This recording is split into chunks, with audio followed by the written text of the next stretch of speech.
अस्सलाम वालेकुम नाज़रीन, 24 न्यूज़ पर आप देख रहे हैं स्पेशल ट्रांसमिशन। मैं हूं आपकी मेज़बान रमशा कंवल। आज जो हमने सूरत हाल सारा दिन देखी, वहां सवाबी मोटरवे पर, सवाबी इंटरचेंज पर जो सूरत हाल थी वो मैदान जंग की सी थी। पुलिस ने शैलिंग की, आंसू गैस के शैल फायर किए गए, जिसके बाद जो है कारकुनान जो है काफ़ी ज़्यादा वो ज़ख्मी भी हुए, कुछ बेहोश भी हो गए। और उसके बाद मुजाहिरीन जब प्रोटेस्ट कर रहे थे तो उस वक्त हमने देखा कि फ़िज़ाई निगरानी की जा रही थी हेलीकॉप्टर्स की जानिब से। उसके बाद उन्होंने मोटरवे पर हंगामी लैंडिंग भी की। बिल आखिर परवेज़ खटक साहब की क़यादत में काफ़िला रवा दवा है और वो पुरअज़्म है कि हम हर हाल में बनी गाला पहुंचेंगे, चाहे जितनी भी रुकावटें हों। कंटेनर्स भी हटा दिए गए, क्रेन्स मंगा ली गई, यानी एक सूरत हाल हमें अजीब सी दिखाई दी गई। जबकि दूसरी जानिब हमने देखा कि यास्मीन राशिद साहब हमारे साथ मौजूद थी अब से कुछ देर पहले, और उन्होंने भी जब हमें बीपर दिया तो उन्होंने कहा कि उनके घर पर भी रेड हुई है। उससे पहले खवातीन कारकुनान की गिरफ्तारियां भी हमारे सामने मौजूद हैं।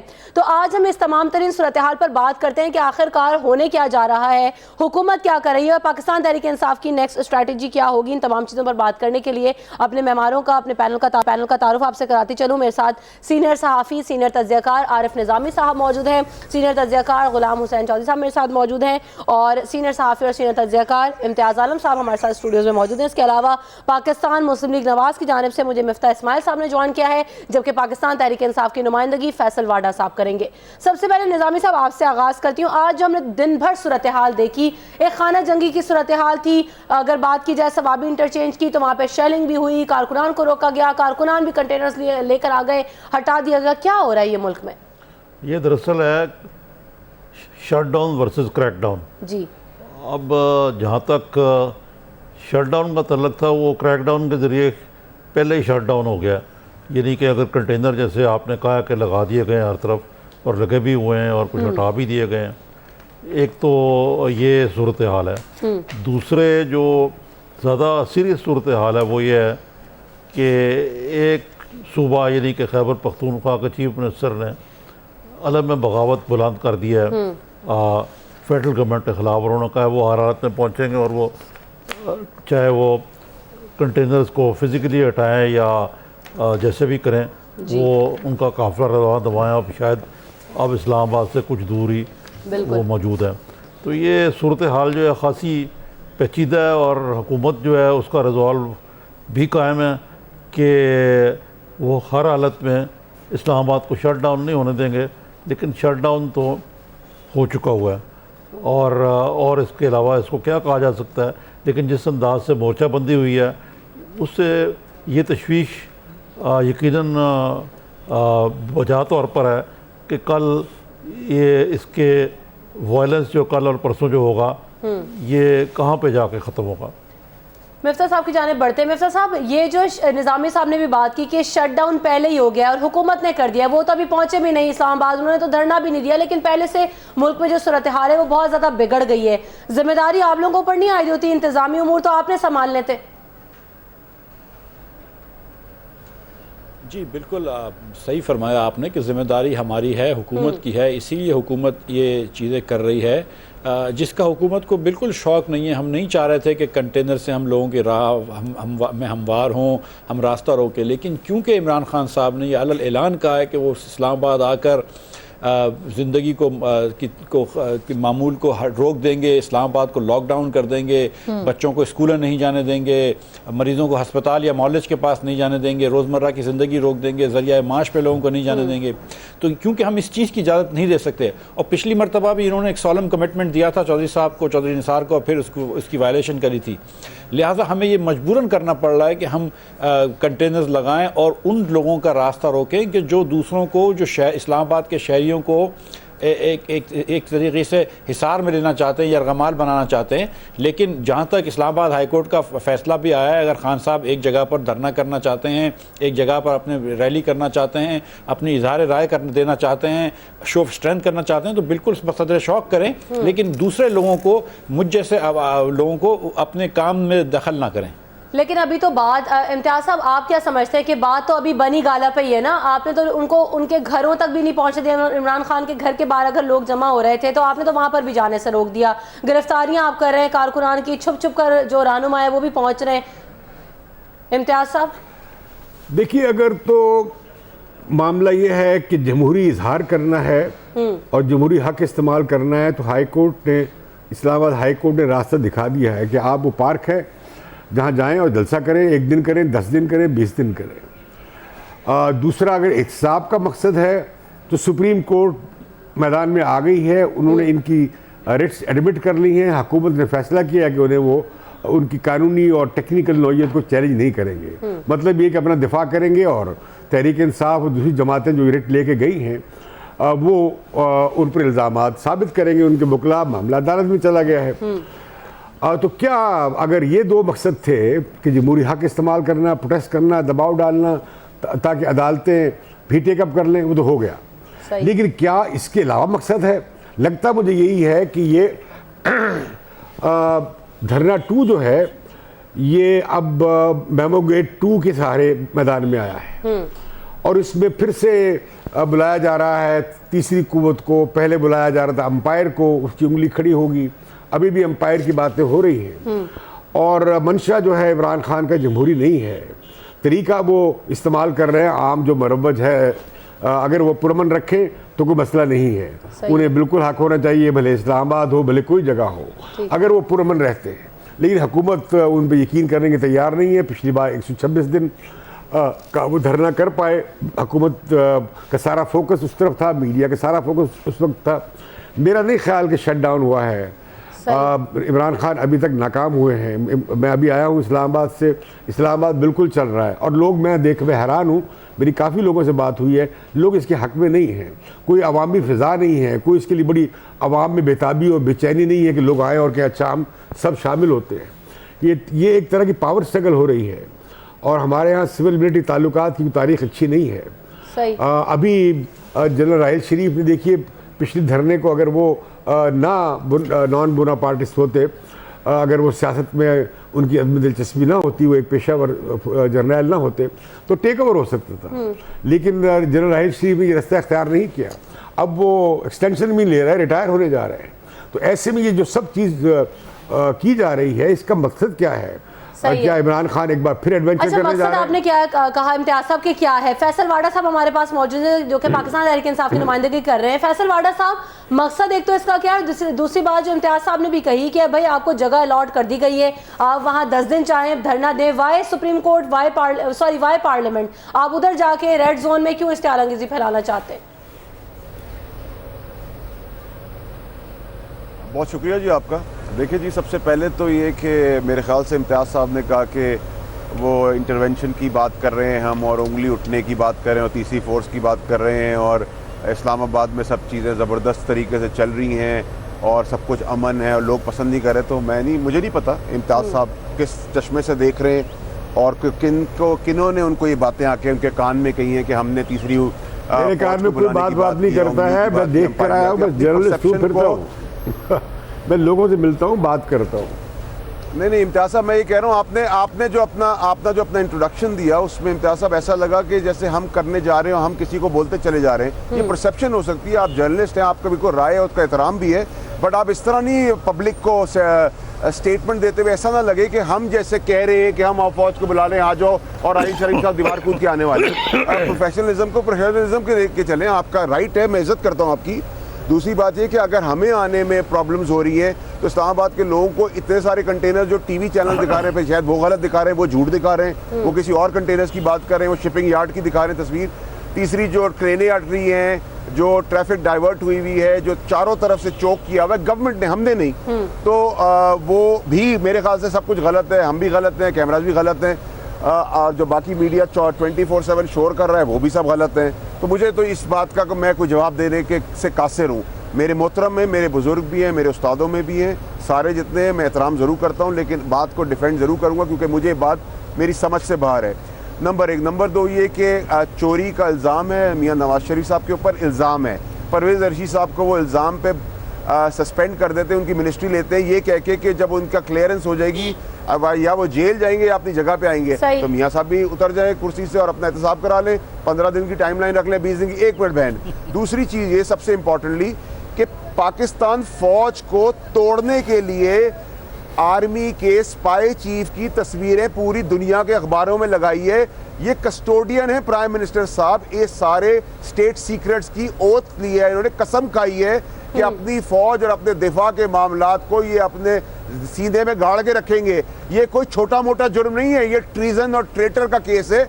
आर्टिकल 6 है, फांसी की सजा है इसके ऊपर। ये छोटे मोटे मसले नहीं है, उसके ऊपर अकाउंटेबिलिटी का मसला है, पनामा का मसला है, 12 कंपनियों का मसला है। 1 मिनट, 650 करोड़ रुपए की चोरी मैं लेके आया हूँ, कागजात black and white, supreme court के साथ कहीं नहीं लिखा हुआ कि हम गुलाम हुसैन साहब से मैं पूछना चाह रही हूँ, गुलाम हुसैन साहब, जैसे हमने आज देखा सुप्रीम कोर्ट ने कि परवेज खटक की अगर बात की जाए तो उन्होंने भी लगता है कि अलम बगावत बुलंद कर दिया, जिस तरह से वो काफिला लेकर निकले हैं, आप उस पर क्या कहेंगे? क्योंकि वो तो अब पहुंचने वाले हैं और जितनी भी रुकावटें आई वो सब उन्होंने अबूर कर लिए, कंटेनर्स भी हटा दिए, पहुंच गए, वो लोग भी जख्मी हुए, बेहोश भी हुए, लेकिन वो रुके नहीं।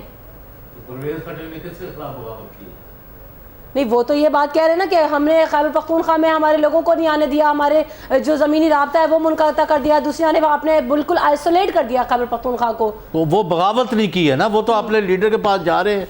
अभी किसी जगह उन्होंने हमला नहीं किया, किसी की नक्सीर नहीं फूटी, कोई कुछ नहीं किया। अगर किसी ने किया है तो वफाकी हुकूमत जिन्होंने कंटेनर लगवाए और जो गिरफ्तारियां कर रहे सारे सूबे में और पूरे मुल्क में हाहाकार मची हुई है, उसकी तरफ आप तवज्जो नहीं दे रहे। उनसे पूछे ना मिफ्ता साहब से कि किस कायदे कानून के तहत लोगों को पकड़ पकड़ के मार के जेलों में फेंक रहे हैं। उन्होंने किसी ऊपर हमला नहीं किया और chief minister has a right to come to Islamabad. और ये जो रुकावटें डाल रहे हैं ये खून खराबा कराएंगे आज रात या कल, और इसके जिम्मेदार भी ये नवाज शरीफ और उनके चेले चाटे होंगे। जी मिफ्ता साहब। जी देखिए, ये तो अलल ऐलान अगर एक शहर में आ रहे हैं, शहर का हिसार कर रहे हैं, शहर के अंदर इन्होंने कायम लॉकडाउन करेंगे। मिफ्ता साहब पहले फरमा दें, नाचीज राय मैं दे रहा हूँ कि किस जगह उन्होंने किसी का हमला किया है जो उनको इमरान खान के घर भी नहीं जाने दे रहे। मसला क्या है आपका? सर, जब इमरान खान के घर में, अब मैं वो बात भी इतनी तल्ख नहीं करना चाह रहा हूँ, लेकिन जब खान साहब के घर पे गंदापुर साहब 6 मशीन गन, सब मशीन गन लेके जा रहे हैं, जब टीयर गैस फायर करने वाले बंदूकें लेके जा रहे हैं, जब टीयर गैस शेल लेके जा रहे हैं, तो अल्लाह रहम करे। मतलब मैं नहीं चाह रहा हूँ कि खुदा न खास्ता कोई भी खून खराबा हो, कोई भी नहीं चाह रहा है, मुझे यकीन है कि खान साहब भी नहीं चाह रहे हैं। लेकिन द थिंग इज़ कि अब जब इस किस्म की बातें हो रही हैं और हमने पिछली धरना देख चुका है कि 126 दिन पे सॉलम कमिटमेंट देने के बाद वो रेड जोन में आके बैठे रहे, तो क्या हुकूमत का ये फ़र्ज़ नहीं है कि हम लॉ एंड ऑर्डर को मेंटेन करें? कब हम देख रहे हैं कि सामने अगर ये तूफ़ान आने वाला है, सामने अगर ये लॉकडाउन होने वाला है, शहरियों को इतनी तकालीफ मिलने वाली हैं, तो क्या हमारा ये फ़र्ज़ नहीं है कि हम इसको रोकें? हम अच्छा, जहाँ तक इनके जलसे के ताल्लुक है तो यौम तासीस इन्होंने मनाई थी F9 पार्क के अंदर, तो F9 पार्क में किसी और को इजाज़त नहीं होती, हमने इनको जलसे की इजाज़त दी। रावण में इनने जाके जलसा किया, पूरे पाकिस्तान में जहाँ जलसा करना चाहते हैं, और इनका हक है। इमरान खान साहब जमहूरी ज़बान बोलते हैं, अच्छी बात है, लेकिन फिर जमहूरी काम भी करें ना। मतलब कि जब आप फिर ये क्यों मेरे हक पे कि मैं बच्चे को अपनी स्कूल भेजूँ, उसके ऊपर क्यों आप काबिज हो रहे हैं? आप मेरा भी हक ना रोकें, आप अपना हक ज़रूर एक्सरसाइज करें, आप फ्री एक्सप्रेशन करें, आप जलसे करें, जुलूस निकालें, लेकिन आप दूसरे लोगों को तकलीफ ना दें। हम इतनी सी वो इस्तदा हमारी। और जहां तक ये क्यों कर रहे हैं, ये इसलिए कर रहे हैं ना कि आपको एहतसाब चाहिए। तो कल सुप्रीम कोर्ट ने बुला लिया है, हमको भी बुला लिया है, इनको भी बुला लिया है। 2 महीने लगेंगे, 3 महीने लगेंगे, सुप्रीम कोर्ट फैसला कर लेगी। इंडिपेंडेंट अदालत है, और आपको क्या चाहिए? निज़ामी साहब, आप समझते हैं कि इमरान खान को इंतज़ार कर लेना चाहिए था सुप्रीम कोर्ट के फैसले तक? अभी जल्दी कर दी, सड़कों पर नहीं आते, थोड़ा और डिले कर देते, अगर धरना देना भी था तो थोड़ी सी जल्दी कर दी। ये एक सवालिया निशान है, क्योंकि वो कहते हैं कि अदालत में फैसलों में बहुत देर लगती है और वो इंतज़ार नहीं कर सकते। अब पता नहीं इसकी वजह जो इम्तियाज़ आलम साहब की थ्योरी है वो है या कोई और है, मुझे नहीं मालूम। लेकिन मसलन आज एक और भी बदमज़गी हुई है कि PTI के लोगों ने इस्लामाबाद हाई कोर्ट पर के चीफ जस्टिस पर अदम एतमाद का अज़हार किया है, और वो जज साहब ने भी बुरा बनाया इमरान खान साहब के तर्ज़ तकल्लम का, और वो कह रहे हैं किसी और जगह वो जाएंगे, किसी और बेंच में उसका होना चाहिए फ़ैसला। ये तो एक बात है, लेकिन इसमें ज़रा 2-3 बातें बड़ी ज़रूरी हैं। मिफ्ता साहब से मैं ये भी पूछना चाहूँगा कि जब मियाँ नवाज शरीफ जुलूस लेकर इस्लामाबाद की तरफ जाएं चीफ जस्टिस की बहाली के लिए, या शहबाज शरीफ साहब अलम बगावत बुलंद करें फेडरल गवर्नमेंट के ख़िलाफ़, तो वो बगावत नहीं बनती? या ये कोई मुख्तलिफ चीज़ है कि जो खैबर खा के वज़ीर आला, यानी मतलब है कि जो पंजाब के लिए मुख्तलिफ रूल है, सूबा यानी खैबर पख्तूनख्वा के लिए मुख्तलिफ है, ये ज़रा वजाहत कर। दूसरे ये है कि मेरा अपनी राय में तो इमरान खान साहब जो हैं उन्होंने 10 लाख का ब्लफ दिया था कि 10 लाख बंदे इकट्ठे कर सकेंगे, ना उन्होंने कर पाने थे, ना वो कर पाएंगे और ना ही होंगे। लेकिन इसके बावजूद ये जो कहते हैं ना कि तो इनका ब्लफ कॉल कर देते, हुकूमत जो है दे ब्लिंक्ड, और बजाय ब्लफ कॉल करने के वो पैनिक कर गए, जैसे गुलाम हुसैन साहब कह रहे हैं, और उन्होंने ये क्रैक डाउन जो है ये पहले कर दिया। और इससे एक पाकिस्तान की तारीख के अंदर जहाँ इमरान खान साहब ने एक गलत रवायत कायम की है कि हुकूमत को नवाज शरीफ को मजबूर करें सड़कों पे आके रिज़ाइन करने के लिए, इसी तरह ये क्रैक डाउन के ज़रिए जो 90 की दहाई के बाद और ख़ास तौर पर 2008 से लेके अब तक कोई किसी सियासी जमात की मूवमेंट पे, किसी सियासी जमात की एक्टिविटी पे मुल्क में कोई सियासी कैदी नहीं था। ये सारा जो क्या कहना चाहिए जो एक कॉन्कॉर्ड था ये टूट गया और बड़ी ही गैर जमहूरी रवायत कायम हुई हैं जो जमहूरियत के लिए किसी तरह भी मजबूत करने के लिए मुमकिन और मावन साबित नहीं होंगी। ठीक है, मिफ्ता साहब से और फैसल वाडा साहब से आरिफ निज़ामी के सवालात का जवाब लेंगे, लेकिन यहाँ पर ब्रेक आ जा रहा है, ब्रेक लेते हैं, जिसके बाद वापस हाजिर होंगे, इन सवालात का जवाब तलाश करेंगे। After this break stay tuned with us. Transmission में आपको एक बार फिर कहेंगे खुशामदीद। हम खबर से भी आपको आगाह करते चलें कि परवेज़ खटक की क़यादत में जो काफ़िला निकला था तहरीक इंसाफ का, वो बुरहान इंटरचेंज तक पहुंच गया है और बड़ी रुकावटें अबूर करते हुए पहुंचे हैं, क्योंकि उन्होंने क्रेन मंगाकर कंटेनर्स भी हटा दिए, उसके अलावा शैलिंग की गई। लेकिन इस वक्त तहरीक इंसाफ का काफ़िला बुरहान इंटरचेंज पर पहुँच चुका है। एक बार फिर गुफ्तगू के सिलसिले को आगे बढ़ाते हैं। मिफ्ता साहब और फैसल वाडा साहब से जवाब लेना चाहूँगी, लेकिन पहले फैसल वाडा साहब की जानिब बढ़ते हैं। जो कि आरिफ निज़ामी साहब ने बात की कि भाई देखिए ये कौन सा जमहूरी अमल है, कौन सा जमहूरी एहतजाज है कि आप एक तरफ तो रेड जोन में जाते हैं, एक गलत रिवायत भी कायम हो रही है, और जिस तरह से इमरान खान साहब बात करते हैं मगरबी जमहूरियत की, तो मगरबी जमहूरियत में तो इस तरह नहीं होता कि लाशें भी गिर रही हैं, लोग सड़कों पर भी हैं। देखिए जी, जहाँ तक निज़ामी साहब ने जो बात की वो बिल्कुल अपनी जगह पर ठीक बात की है कि रेड जोन पे जाने की ज़रूरत क्यों पेश आई। देखिए रेड जोन आप किसी भी जगह पे चले जाएं, आप पार्क में भी चले जाएं या जो कन्फाइंड एरिया हाई कोर्ट ने कहा वहाँ भी चले जाएं, लेकिन जब आप शेलिंग करेंगे, जब आप गोलियाँ चलाएंगे, जब आप लाठी चलाएंगे, तो फिर तो डिस्पर्स जब होता है क्राउड तो फिर किसी कंट्रोल में नहीं होता। किसी एक को इंडिविजुअल को आवाज़ देकर तो आप नहीं रोक सकते। अभी भी हमारा इशू क्या था? हमारा इशू ये था कि 5 महीने से TORs के लिए हम कह रहे थे सब मान जाएं, मुत्तफ़क़ा ऑपोजिशन को भी ऑन बोर्ड ले रहे थे, वहाँ भी कुछ नहीं हुआ। इलेक्शन कमीशन पास गए, वहाँ भी कुछ नहीं किया। सुप्रीम कोर्ट में गए, उम्मीद है, लेकिन मैं सुप्रीम कोर्ट का बता दूँ रिफॉर्म्स नहीं आए हुए। 19 साल बाद सुप्रीम कोर्ट ने एक ऑर्डर पास किया है कि 2 आदमी को रिहा कर दें, और उनको लास्ट ईयर हाई कोर्ट फांसी पे चढ़ा चुका है। तो क्या साद रफीक साहब का 3.5 साल बाद जो फैसला है सीट और नो सीट का, जी सीट या नो सीट का, तो उसके बाद क्या अगले 3.5 साल बाद डी सीट होंगे या नहीं होंगे? यानी कि 5 साल का टर्म में फैसला आता है 7 साल बाद, ये पॉसिबल नहीं है। अब इशू 2 है बड़े संगीन। इशू ये है कि हमने 5 मिनट ट्राई किया, उन पे एक इल्ज़ाम है कि पनामा के अंदर वो पकड़े गए हैं या वो चोरी में मुलव्वस है या हाइड पार्क प्लेस में मुलव्वस है, अक्यूज़ हैं। मैंने नहीं कहा वो हो गए। अब आप उनसे कहते हैं स्टेप डाउन कर जाएं, आप किसी और को नॉमिनेट कर दें, जैसे आपने परवेज़ रशीद साहब को किया है। उनको वो भी नहीं, अगर उनको जमहूरियत प्यारी है, अकाउंटेबिलिटी प्यारी है, तो फिर उनको प्रॉब्लम क्या है? 15 दिन 20 दिन महीने के लिए हो जाए, लेकिन उनका नाम है जमहूरियत का नाम है मियां नवाज शरीफ साहब, अकाउंटेबिलिटी ना काम करने का नाम है नवाज शरीफ साहब। कत्लो गारत की मॉडल टाउन की हिस्ट्री को रिपीट करने की कोशिश वो कर रहे हैं। क्यों कर रहे हैं? सियासी शहीद होना चाहते हैं। फौज को कहते हैं हम डुगडुगी बजा के बुला रहे हैं, नहीं जी डुगडुगी पे हम नहीं कर रहे, आप नहीं करेंगे तो जाहिर बात है। आप कल 2 तारीख को अगर आप हमें रोकेंगे तो हम क्या करेंगे? हम घर बैठ जाएंगे आके? हम तो नहीं बैठेंगे, हम फिर उतरेंगे। हम निहत्ते हैं, ना बंदूक है, ना लाठी है, ना आग जलाने का कोई तरीका है, ना हम कोई टेररिस्ट हैं। लेकिन अगर हम पे डंडे गोलियां बरसाएंगे तो हमारे पास ऑप्शन क्या रह जाएगा? हम अपने डिफेंड करने के लिए जो कानून हमें इजाज़त देता है हम डिफेंड करेंगे। उसमें 10 आदमी मार दे, 100 आदमी मार दे तो हमारा कसूर है? हम लाशें मांग रहे हैं। आप खोल दें 2 तारीख को बैरियर, हम चले जाएंगे, एहतजाज करके वापस आ जाएंगे। मसला क्या है? रायवंड के अंदर भी इन्होंने यही ड्रामा किया था, हम आ गए थे, रायवंड में गमला भी नहीं टूटा, किसी और एहतजाज में गमला नहीं टूटा। लेकिन जब मॉब का वायलेंस करते, क्राउड का वायलेंस करते, औरतों को चपेड़े मारी गई। एक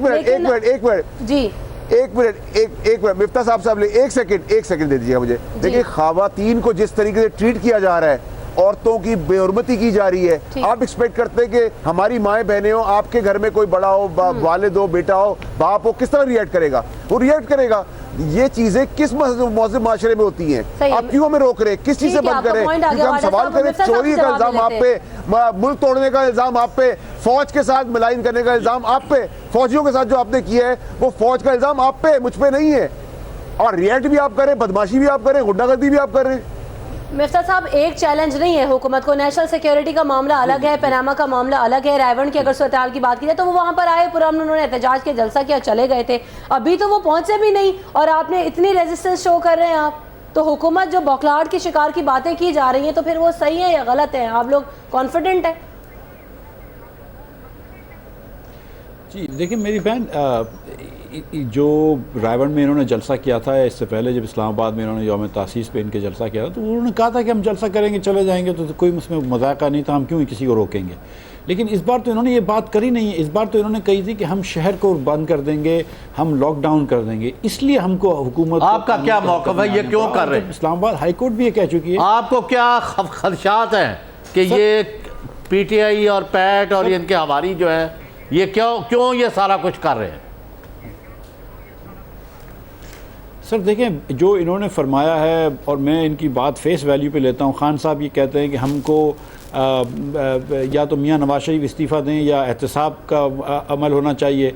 अब क्योंकि एहतसाब का अमल हो गया है तो उसके बाद मतलब मुझे समझ में नहीं आ रही कि इनका क्या इनकी क्या नीयत हो सकती है। मैं ये तो पीटीआई के मौक़िफ़ तो मैं ख़ुद नहीं पेश कर सकता हूँ, ना मैं इस लायक हूँ ना अहल हूँ, लेकिन मुझे ये बात समझ में नहीं आ रही कि जब एहतसाब का अमल शुरू हो गया, सुप्रीम कोर्ट ऑफ पाकिस्तान ले रही है ये चीज़, और सर वो कल supreme court of Pakistan sir इस तरह ना करें, आप जैसे यानी और सर नहीं कोई नहीं हुआ अभी तो वहाँ गए हुए इंटरवेंशन के लिए सुप्रीम कोर्ट में कि हमारी दाद रसी करें। अभी इलेक्शन कमीशन ने भी कुछ नहीं किया, नैब ने करना था कुछ नहीं किया, एफपीआर ने कुछ नहीं किया, एफआईए सोई हुई है और उल्टा इनके ऊपर आप आज चढ़ाई कर रहे हैं। उनके बंदे 20 के करीब एक अस्पताल में दाखिल हैं, बाकी अब कितने शेलिंग से बचते हैं मरते हैं अभी देखा जाएगा। ये आप मिफ्ता साहब अपने वज़ीर-ए-आज़म को और अपने वज़ीर दाखिला को क्यों नहीं समझा रहे कि हुकूमत को मुहाज़राई, खून खराबा और तशद्दुद और सूबों को बंद करना और रियासती अदारों को लड़ा के खाना जंगी का माहौल पैदा करना कतई सूट नहीं करता। जो साहब आपकी इस बात से बिल्कुल मैं इत्तफाक करता हूँ कि हुकूमत को ये करना बिल्कुल सूट नहीं करता, और हुकूमत जो है ये बैरियर लगाने का भी कोशिश करती है कि ना करना पड़े, बसूरत मजबूरी करना पड़ रहा है। हमारे 3 साल की रिकॉर्ड जो है फेडरल गवर्नमेंट में और 8 साल का रिकॉर्ड पंजाब में है। हम कहीं से ऑपरेसिव टिरनिकल गवर्नमेंट नहीं है, हम कोई जुल्म ज़बरदस्ती करने वाली हुकूमत नहीं है, हम तो भाईचारगी से मोहब्बत से हुकूमत करने वाले लोग में से हैं। तो हमको अगर ये कंटेनर लगाने पड़ रहे हैं या टीयर गैस करना पड़ रहा है तो ये तो बसूरत मजबूरी कर रहे हैं, और ये तो इनका अलल ऐलान ये कह रहे हैं कि हम लॉकडाउन कर रहे हैं। और जो आपकी बात है वो जो बात कर रहे हैं कि अगर पैनामा लीक में, अब मैं आपको गुजारिश करता हूं अगर मुझे आधे मिनट दें जी, कि ऑफशोर कंपनीज पाकिस्तान के बाहर खोलना इलीगल नहीं है। पाकिस्तान के बाहर 1 मरतबा या 2 मरतबा या जितनी मरतबा भी आप चाहें तो डॉलर बाहर ले जा सकते हैं, ये इलीगल नहीं है। इमरान खान साहब पैनामा के ऑफशोर कंपनीज को क्रिटिसाइज़ करते हैं, मगर अगर ऑफशोर कंपनियाँ बज़ाते ख़ुद ख़राब हैं तो खान साहब की ख़ुद ऑफशोर कंपनियाँ हैं, और खान साहब के जो रफ़काए कार हैं जिनमें अलीम खान साहब शामिल हैं और दूसरे लोग शामिल हैं, तरीन साहब शामिल हैं, उनकी भी अपनी कंपनियाँ हैं। तो कंपनी बाय सेल्फ बुरी बात नहीं है। अगर कंपनी के अंदर मिसाल के तौर पर जो मैंने पैसे बाहर भेजे हैं वो मैंने यहाँ पर चोरी करी हो तो वो बुरी बात है। लेकिन ये तो कोई भी इल्ज़ाम नहीं है हमारे ऊपर, कोई भी इल्ज़ाम नहीं है, तो फिर ये किस किस्म की बातें हैं कि इल्ज़ाम पे मियां साहब इल्ज़ाम अगर नहीं है तो फिर ये सब कुछ क्यों हो रहा है? और ये तो अब ये भी कह रहे हैं जनाब के भाई पनामा पेपर्स में उनके नाम नहीं है लेकिन उनकी भी ऑफशोर कंपनीज है, सारी चीज़ें, तो अब आपको याद आ रहा है। इम्तियाज साहब देखिए, इम्तियाज साहब एक अगला भी बात जी, मैं आपसे ये भी इन्होंने कहा है, पीटीआई वाले कहते हैं कि फ़ौज को हमारे पर इल्ज़ाम है कि फ़ौज को टिकी बजाकर बुला रहे हैं। वो कहते हैं हम नहीं बुला रहे, लेकिन रवैया को इस किस्म का नहीं कि अगर आ भी जाए तो कोई एतराज़ नहीं होगा। नहीं, मेरा ख्याल है कि इससे ज़्यादा का मामला है। अगर मैं ये समझता हूँ, मुझे खुद हैरानगी इस बात पे कि इमरान खान अगर आज इलेक्शन होते हैं तो शायद उन्हें स्वीप नहीं करते, लेकिन 2018 में उनका काफ़ी इम्कान है कि वो इलेक्शन जीत सकते हैं, क्योंकि जब तक हुकूमत को बताना पड़ेगा कि लोड शेडिंग ख़त्म हुई नहीं हुई, बाकी जो मसले जो एजेंडा लेकर आए थे, काफ़ी इनकम्बेंसी का फैक्टर होगा, एंटी इनकम्बेंसी का फैक्टर होगा। इमरान खान जो अब कर रहे हैं उससे मोबिलाइजेशन तो बहुत बड़ी कर ली है उन्होंने, और एक तरह का एक उनके कारकुनों की एक पॉलिटिकल ट्रेनिंग भी हो रही है। लेकिन जब आप इससे आगे जाएंगे, मतलब कल वो सुप्रीम कोर्ट जा रहे हैं, बिल्कुल ठीक कर रहे हैं इमरान खान, सुप्रीम कोर्ट जा रहे हैं और अब उन्हें फिर सुप्रीम कोर्ट पे यकीन करना चाहिए। लेकिन अगर वो समझते हैं कि स्टेटस को बदलने से मुराद ये है कि ये आइन भी ख़त्म हो, ये अदालतें भी ख़त्म हो, और उन्होंने कहा है कि अदालतें भी ऑन ट्रायल हैं, तो फिर ये बहुत सीरियस सूरत हाल है। सही। फिर वो चाह रहे हैं और वो ऐलान कर चुके हैं, मतलब मुझे हक़ हड़ताल से इख्तलाफ नहीं है। एक लीडर हक़ हड़ताल दे कॉल करता है कि लाहौर में फ़लाँ तारीख को हड़ताल होगी, ये कोई मुल्क दुश्मनी नहीं है, जमहूरी हक़ है। अगर लोग नहीं दुकानें खोलना चाहते, बच्चे स्कूल जाना नहीं चाहते, देखें गो ऑन स्ट्राइक। लेकिन जब आप कहते हैं कि हुकूमत को गिराना है, तख्ता करना है, शट डाउन करने से मुराद ये हुकूमत नहीं करने देनी है, मतलब आप कॉन्स्टिट्यूशनल ब्रेक डाउन चाहते हैं, तो मैं समझता हूँ कि ये जो कू जो है थ्रू मैस एजिटेशन, वो मैं समझता हूँ वो जमहूरी रास्ता नहीं है, और इससे खुद तहरीक इंसाफ को नुकसान होगा। तो आपका ख्याल है ये तहरीक इंसाफ नहीं फौज के कहने पर उनको बुला रहे हैं या उनके बगैर उनको बुलाए खुद ही बुलाते मेरा ख्याल है चौधरी साहब आपको काफी पता है, आप जहाँ से हदायत लेते हैं आपको पता होना चाहिए। मैं कहाँ से लेता हूँ? आप मुझे पता, आप कुछ जानते हैं, मैं भी जानता हूँ। चलिए ठीक है, कि फासिल ये वाडा हो साहब। रही है। देखिए अभी जो बात, ये मुल्क कैसा है, शुक्र है मैं मुल्क के अंदर से ही लेता हूँ ये ना। मुल्क कैसा है, हमारा प्यारा मुल्क। ख्वाजा नाज़मुद्दीन सिक्योरिटी रिस्क करार दिए गए। ठीक है, चलिए जरा फैसल और वाडा साहब, सुनिए, ठीक है? एक मिनट सुनिए, जी। ख्वाजा नाज़मुद्दीन डिक्लेयर किए गया कि सिक्योरिटी रिस्क है। हुसैन शहीद सोहरावर्दी डिक्लेयर किए गए, ये यहाँ तक कि चौधरी मोहम्मद अली डिक्लेयर किए गए, और उसके बाद जुल्फ़िकार अली भुट्टो जो आर्किटेक्ट हैं बॉम्ब के, पाकिस्तान के सारे सिक्योरिटी पैराडाइम के, वो सिक्योरिटी रिस्क करार दिए गए, बेनज़ीर सिक्योरिटी रिस्क करार दी गई। अच्छा, इम्तियाज़ साहब, अब नवाज ट्रांसमिशन शरीफ का तीसरी सिलसिला बार जारी सिक्योरिटी है, रिस्क करार मुझे दिए जा यहाँ पर रहे ब्रेक के लिए हैं। कहा और जा डॉक्टर रहा है। साहब बात, इम्तियाज़ आलम साहब, इमरान खान भी ये ऐसे ही इमरान खान है, इस भी करार मुल्क दिए में जाएंगे। लोगों को गद्दार करार देने की फैक्ट्रियाँ लगी हुई हैं, 24 घंटे चलती ना हैं। इमरान वाडा खान साहब, गद्दार है आपका ना कोई और comment क्या गद्दार होगा? है। क्योंकि जैसे कि इमरान खान सिर्फ साहब वही ने उम्मुल statement वतन दिया है कि जो ये अदालतों का भी सर्टिफिकेट ट्रायल देते हो रहा है, तो क्या सुप्रीम कोर्ट पर भी ऐसा- जिन्होंने इस मुल्क को तोड़ा है वो नहीं है जनाब, हाँ, तो तोड़ने में तो वाडा सारे साहब- शामिल थे। वाडा साहब का कमेंट ले लेते हैं, उसके बाद फिर उन्होंने हमें अल्लाह हाफिज़ करना है इस घंटे के बाद। जी फैसल वाडा साहब। देखिए जी, सुप्रीम कोर्ट पे हमारा बिल्कुल ट्रस्ट है। सुप्रीम कोर्ट का और एहतजाज का कोई डायरेक्ट कोई ताल्लुक नहीं है। एहतजाज अपनी जगह के ऊपर है, सुप्रीम कोर्ट की बात अपनी जगह के ऊपर है। ये जो परसेप्शन बार बार दी जा रही है ना कि फ़ौज को बुलाया जा रहा है, फ़ौज को बुलाया जा रहा है, फ़ौज के कहने पे किया जा रहा है, ये फिर एक आर्टिकल 6 के तहत जो भी ये बात करेगा उसको वो ट्रायल के ज़ुमरे में आना शुरू हो जाएगा। जैसे कि नवाज शरीफ साहब आए हैं अभी लीक्स करके, और मैंने लीक्स पे नहीं कहा कि सिक्योरिटी ब्रीच हुआ है, ये कोर्ट कमांडर्स कह रहे हैं और अंडर ओथ थे प्राइम मिनिस्टर साहब। नंबर 1। नंबर 2, ये अकाउंटेबिलिटी की बात हो रही है। जमहूरियत क्यों जाएगी, क्यों फौज आएगी? फौज तब आएगी जो आप चाह रहे हैं करना मियाँ साहब। फौज तब आएगी जब आप बंदों को मारेंगे, जब बंदे 2 तारीख को रजिस्ट करेंगे आप गोली चलाएंगे, जब आप रजिस्ट करेंगे हम आगे बढ़ेंगे, हम नहीं रुकेंगे। हम अल्लाह ताला के अलावा हमें दुनिया की कोई ताकत नहीं रोक सकती। ये बड़ा कैटेगरी क्लियर है। 10 लाख आदमी हो, 10,000 आदमी हो, 1000 आदमी हो, 100 आदमी हो, 10 आदमी हो, हम बाहर निकलेंगे 2 तारीख ठीक है, आप लोग सिंपल हर है। सूरत में बाहर मियाँ निकलेंगे, साहब चाहे खुद कितने स्टेप भी लोग डाउन आपके करें साथ हों। या बहुत उठा के शुक्रिया बाहर फैसल फेंकेंगे, वाडा साहब व्हील ट्राई हमारे और साथ मौजूद थे। Democratic right. बाकी जो मेहमान है वो हमारे साथ होगा, यहाँ पर ब्रेक का वक्त हुआ है, जिसके बाद हेडलाइंस के साथ हाजिर होंगे और स्पेशल ट्रांसमिशन का सिलसिला भी जारी रहेगा। Stay tuned with us.